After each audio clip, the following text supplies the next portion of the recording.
This is Back Talk by Successful Black Parenting Magazine, the most listened to podcast for parents by parents.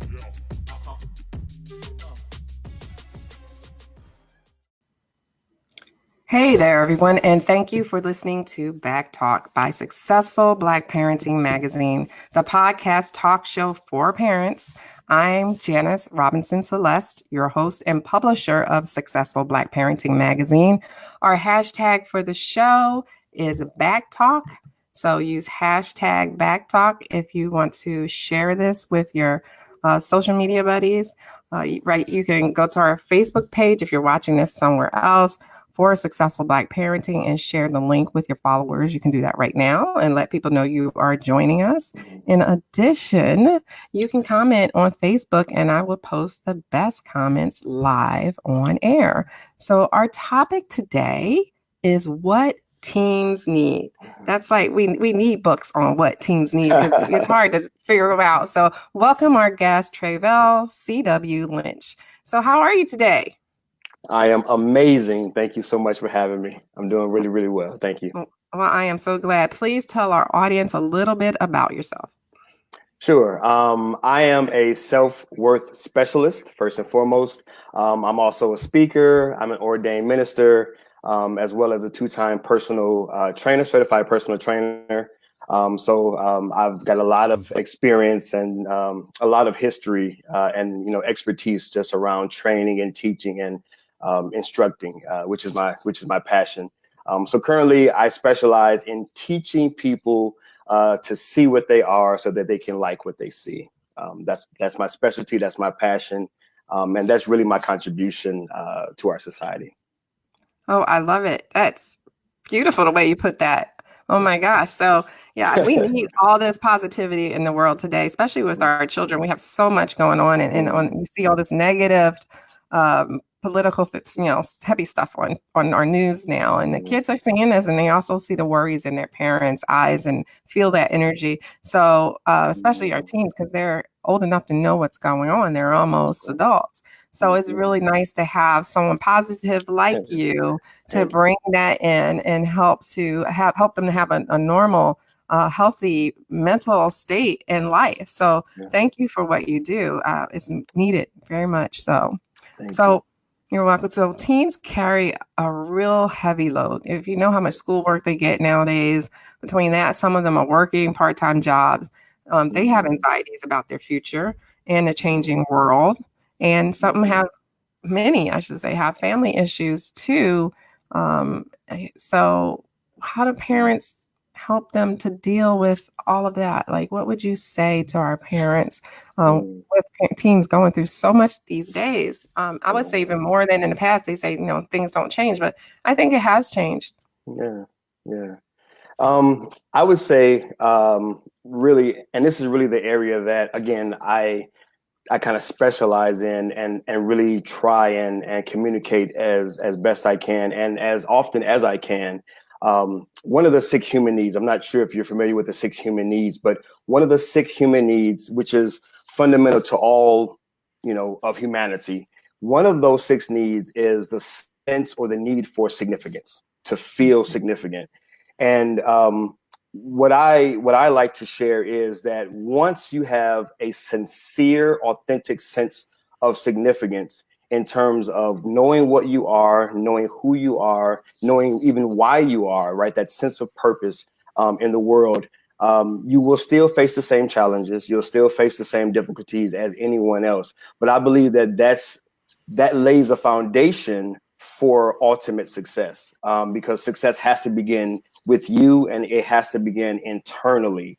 And like many of us, even in my own personal life, that tends to be the first thing that we're challenged with: finding our place in the world, finding our voice in the world. Do we matter? Does my life matter? When we begin to address those initially out the gate as a parent, when we begin to kind of cover that base as a parent, I believe that sets us up to begin to be successful in other areas of life. Because I find that if you try to build a life or a life experience or existence without first laying that foundation, nothing else really stands. No, absolutely. Now you mentioned this basically the 6 basic needs. Can you tell our parents what they are? You know what? I don't have all of them memorized, Okay. but just a Sorry to few put of you on the them. spot. No problem. No, I flow with interviews. I have no problem There with we that. go. But hey, we live in this Google world. We live in this, email I world. agree. Look it up, okay? But Ah, look it up. But here's the thing, because I just ran across it. I do know that having just that sense of significance, having a sense of security mhm. is another one of those 6. But again, it's not something that I memorized. I kind of ran across the material, thought there were some great, things to know. But I really zeroed in on that significance because, again, that's what I specialize in. So it really hit home for me, like, oh, wait a minute.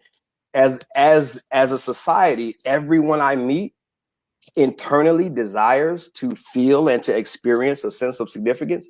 Okay, since I know that, that's something that I can kind of add to the work that I do. So I really didn't bother memorizing all the other ones because That's that one okay. really hit home for me. So yeah. No, that's okay. It reminds me of Maslow's hierarchy of needs. So Mm, when you said that, especially because security is one of the lower tiers as a pyramid. So the lower tier is mhm, security. And it mm, worries me because so many of our children, all ages, don't yeah, have that basic need of feeling secure, especially when you're talking about school shootings and right. seeing all this craziness on television. So that security tier is very shaky right now, and they Yeah. can't actualize to be Mm, great at what they do so easily if they don't have all of those tiers in place to reach the top of the pyramid. Basically, is how it right. works. Now, also with teens, it's seems to be a gap in between very young children and then there's the school age children, then there are teens. So the school Right. age children from ages like 12 to 14 seem to be, I guess, doing better, but our teens Right. are having issues with high suicide rates, at least in the Black community. Do you know Yeah. anything about that? And can you talk to that a little bit? And how can like this positivity that you talk about help Mm. with keeping teens from feeling like there's no hope? Right, right. Yeah, I don't know the exact numbers when it comes to the suicide rates. I do know, unfortunately, with the little bit of information that I do have around suicide rates, unfortunately, it is rising. Mhm. That the rate hasn't dropped off, but it's actually on the rise. I believe that one of the elements to that is this culture of comparisons, and that's something that our teens really struggle with. It's them looking at their peers, it's them looking at social media, it's them looking at movies and people that we look up to, sports, athletes. But we're looking up to them with a comparison kind of complex. It's how do I measure up, right? It's these, I share in the book and I share, in my own teachings that society kind of has certain standards that are unspoken, but they're really felt. No one's necessarily walking around saying these are the standards that you have to live up to, but we as a culture and a society, we still put that added load and that pressure on one another to fit in or to live up to a standard. And if I don't measure up when I compare myself to you, then that equates to my internalizing of I'm not enough, I'm not good enough, my life doesn't matter, which I then think contributes to the rise in the ability, to commit suicide, because you're taking it upon yourself to decide my life isn't worth contributing to society, and I think that only comes by a inaccurate assessment of one's value. I agree. And in the Black community, we hear our kids say things and we brush it off a lot of times. They'll say, I feel Mhm. like jumping off a bridge, or I feel like I'm just going to kill myself. And, it's Right. hard because parents hear it and it's like a saying almost sometimes. And Mhm. then other times, it's real. I don't know Right. how parents are supposed to determine between the two, but, we don't have a strong history of going for help for mental health for various reasons. We Yeah. used to have a strong society where Mhm. we depended on each other to talk out issues, and we had someone to talk to. And today, what I found a lot that happens is that you try to talk to someone about something depressing or negative, and they'll tell you to get away from me with your negativity. You know, I'm just trying to surround myself with positivity. And so if everybody does that that's around you, you end up, you know, depressed all by yourself. So, you know, all I can say is for parents that if you hear your child say something that doesn't sit right or just with you, just to consider help. They even have apps now where you can get a psychologist to talk to you or talk to your child. So you don't even have to go in person. They'll do it through, you know, your app, or they'll do it online through Skype. So that's just, I want to give that PSA out there. So, but in your opinion, yes, what do teens need and why? Because you have this book called What is Enough? Tell us a little bit about that too. But first I want to know, what do teens need and why? Teens need what I call a inspiring image, an image of themselves that inspires and does not deflate. So it kind of goes back to the earlier conversation about comparisons. One of the things that comparisons do, it deflates you, because in essence, you're going to always find something wrong with yourself. You're never going to measure up, so to speak.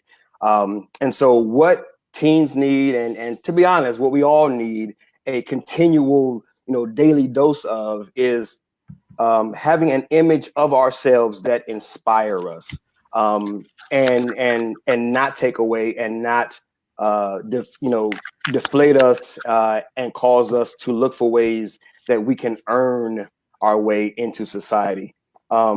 So that's really having a perception of oneself, really being able to look inside and know really what you are at the core, and learning how precious that is, and learning how valuable that is, because we've all been created, as I like to say, to not only make a contribution, but our lives were created to literally be a contribution to the betterment of our society. Now, imagine a child that was able to articulate that. That every day of their lives, when they headed out to school, when they woke up, they had a image of themselves that wasn't based on what they saw in the mirror, but it was an image of themselves based on what they knew about themselves. And that's why sometimes we can get caught up in the positivity movement, and it has its benefits, but positivity kind of wears out over time. If you continue to be that positivity, it doesn't sustain you. And I think that, even going into the book, I think that when teens, children, parents, we articulate, when we say, listen, I just want to be happy. That was one of the things that I used to say. I just want to be happy in life, right? Like, we've heard that term, I just want to be happy. And I think that that is a very surface level confession. And and what I talk about in the book is, I think that phrase, I just want to be happy, goes a little deeper. And where it goes is, we all desire to be satisfied with self. I'll say that again. We want to be satisfied, like you have a good meal, right? If I took you out to dinner, we sat down, and I want that meal to satisfy me. I don't want to eat this 3-course meal and still have hunger pains. And I feel that our teens, they're dealing with an internal hunger of the heart, right? They're not satisfied with themselves, because what they're investing their, effort to earn this satisfaction, the place where they're investing the energy and time is not sustainable. It's going to fail you, and it's going to fail them, and it's been failing them. And that's why we have those suicide rates, and that's why we have these depression rates that also continue to climb. That's why we have so many tragedies that we hear about with bullying and peer pressure and isolation, because the systems, as I call them, that we're investing our time and energy in, to gain this sense of satisfaction that we're looking for, that we're all searching for, they're not sustainable. They've been designed to fail us at some point. The problem is that when those systems fail us, what do we have at the end to then hold on to? And that's when you have those cases of suicide, because everything I've been trying, it's been working for a little time, it's been working for a little while, it's been getting me by, but when it fails and I have nothing else to hold on to, where else do I go? Right. And yeah. And I believe with what you said with the comparison and material things, that's the wrong focus. I have this philosophy that what we're put here on earth for is to help others and to make the world a better place when we leave. And that's what makes me happy. And I I hope that others can feel that way, because we need more people to feel that way. What do you think about that? No, absolutely. I totally agree. Right. Because that goes back to that being a contribution.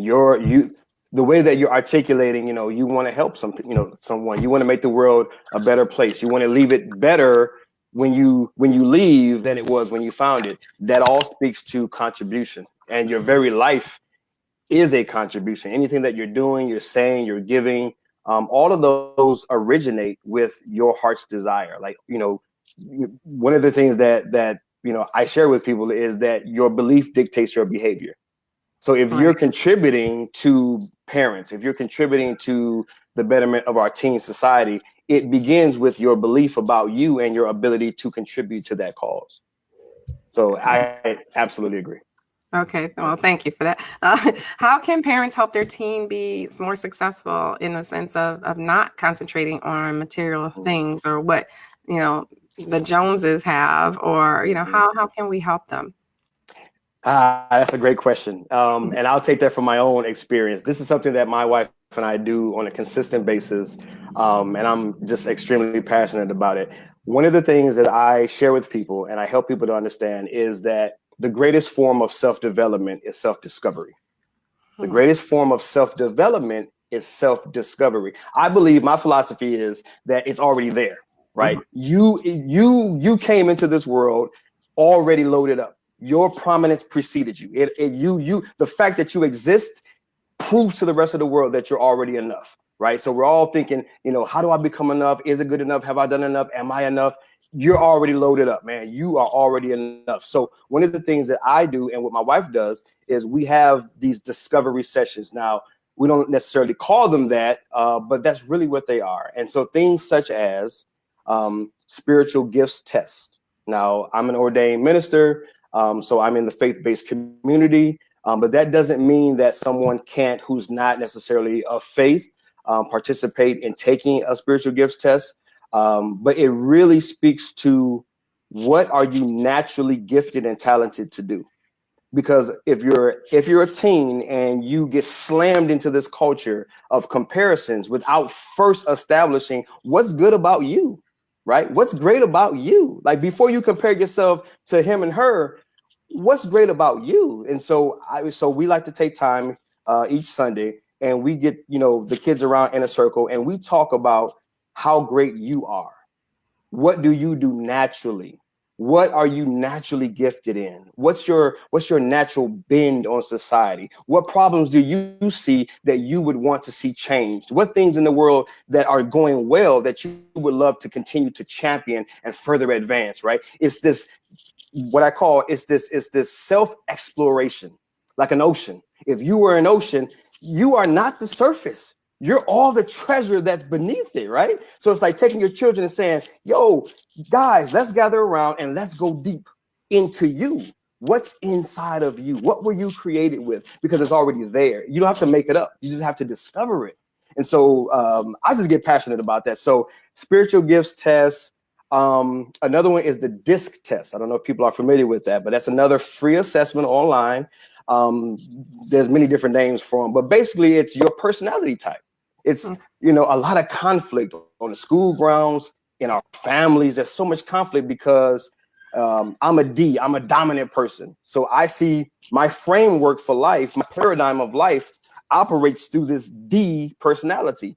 Well, that doesn't make me bad or good. It just makes me the way God created me, right? So you might be an I, you might be an S, you might be a C. And so once you discover what you are and what the other people in your family are, now you can have, clear, congruent community within your own home, because now I'm appreciating how you see the world and I'm appreciating how you communicate. And so I can go on forever with those things. But my point is self-exploration.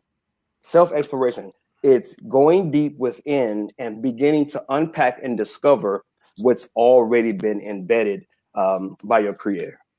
I love the ocean analogy. I think that is perfect. We are that deep. That's what that means. You are. Yes. That deep. Absolutely. Now you have a book by the same title, and I put it up here, called "What Is Enough." So tell us about that, and let our audience know what they can expect with this book. Well, they can expect rest. The subtitle is How to Lighten Your Load, How to Lighten Your Load and Find What Makes You Happy. Now, we already talked a little bit about happiness. The word happiness, I think, goes deeper, right? That satisfaction of self, with self, this idea of, am I good enough? But they're gonna experience rest. And sometimes when you hear that word rest, especially in our culture, it's sometimes frowned upon because everyone's on their grind, as we call it. Everyone's hustling, as we call it. Everyone's getting it in and going and going and going. And we champion those who can accumulate the most. We champion those who can achieve the most.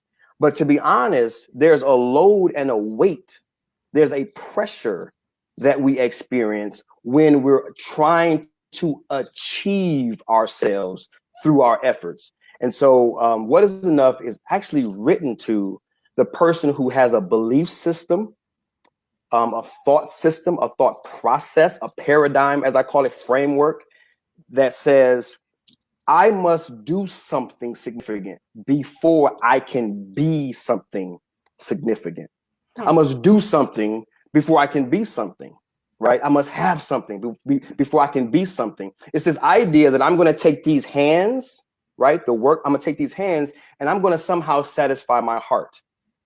And when that's the paradigm, when that's your approach to satisfying that internal hunger, you're going to always come up short because these hands weren't designed to satisfy the heart. The heart is an internal matter, and you're trying to achieve an internal desire with an external demonstration, like an external work, right? So it's going to open up what's going on inside, because a lot of people are just wrestling with, I just want to be happy, I just want to get some rest, and we live in a culture where we're just not able to give ourselves permission to rest. We're tired, we're stressed, parents are stressed, our kids are stressed, we're overworked, we're overwhelmed, and get this one, we're overlooked by ourselves, not by other people. We overlook ourselves because we're always trying to do and gain and achieve and accomplish the next thing because we believe that is going to equate to us. And you have to, as I put it, learn to work from your worth, not for your worth. Don't work from significance, right? I am significance. I'm going to work from my significance, not for my significance. Because if I'm working for it, I'll never find it. Why? Because I already have it. You can't find what you already have. You can't, I'm trying to say you can't find it. You kind of already got it. And so that's what they can expect. They can expect to rest, finally take a load off and give yourself permission to rest in your own relevancy. You are relevant. And now it's time for you to rest in it. And now as a parent, you can now teach that and you can tutor that to your children. You can live, I like looking at lifestyles. As a parent, the greatest thing that we can do, if parents are watching, they're listening, the greatest thing that a parent can do is be an example of that which we desire for our children. Absolutely. Because they will only listen to what you say so much, but believe me, they are watching what you do. And so the greatest contribution that we as parents can have is to live and to embody a rest in our relevance, a rest in who we are, and to be real with that, and to be sincere and to be authentic, and to live a lifestyle before them so that they too can then, have that picture of prominence right there in their own home. And they won't have to look to the videos and TVs and music and superstars on television. No, they got it right there in the house. So that's what my wife and I strive to do. I love it. So where can we find this book? Is it on Amazon? It is on Amazon. Now I do like to say, if you go to my website, because ultimately you will get to Amazon. But I always say, go to my website, imthepossible.com, sign up for my email list, because this is something that I believe people need support in. People need, like I kind of alluded to earlier, we need a daily diet right? A consistent diet because the world saturates you with all the reasons you're not enough, all the reasons that you cannot take a load off, you cannot rest, you got to keep going. So I want people to sign up for my email list. They'll still ultimately get to Amazon. So yes, that is where it is. But if they go to the website, they can also sign up for my email list, because I want to build community and I want to build connections with people who are dealing with this issue and dealing with this belief system, because I believe that we need support and we need to support one another. Yeah, that's perfect. All right. So any last words of wisdom for our parents who are listening that you can give them about their teens? I'd appreciate it. I know they will too. Absolutely. Okay. Well, two things. Number one, presence. Presence over performance, presence over presence, like physical, tangible presence. They need you. And that's something that I'm learning as a business owner, as someone who's building, as someone who's creating.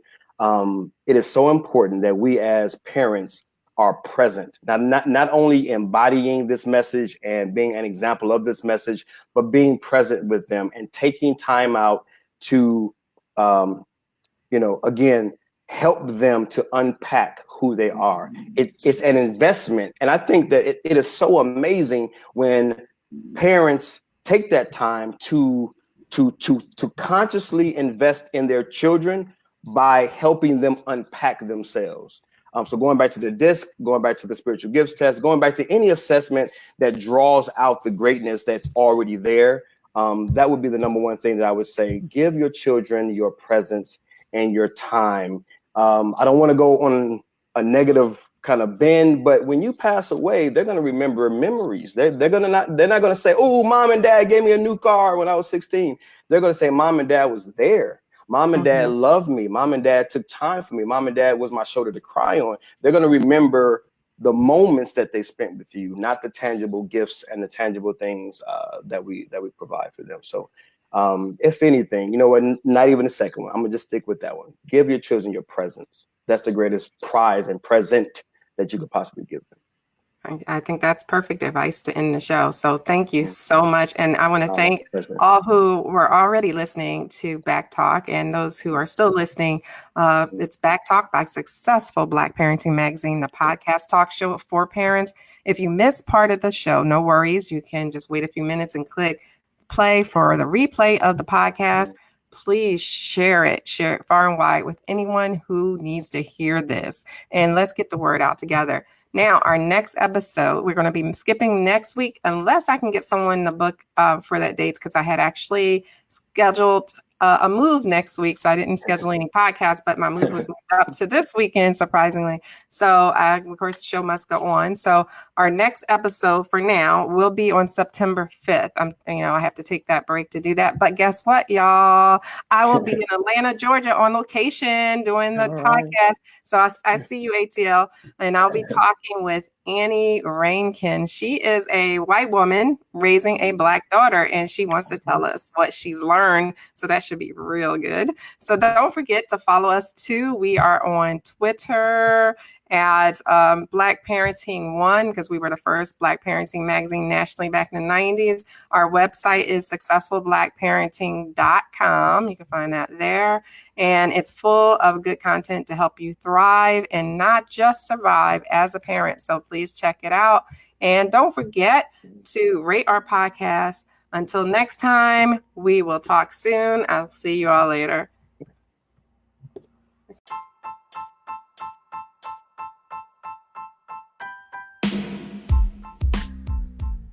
Hey guys, thank you for listening to Back Talk by Successful Black Parenting Magazine.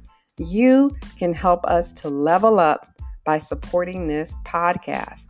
All you have to do is go to anchor.fm and search for Back Talk by Successful Black Parenting, and then hit the button that actually says support this podcast. I want you to go there now. Go, go, go, go. And thank you ahead of time.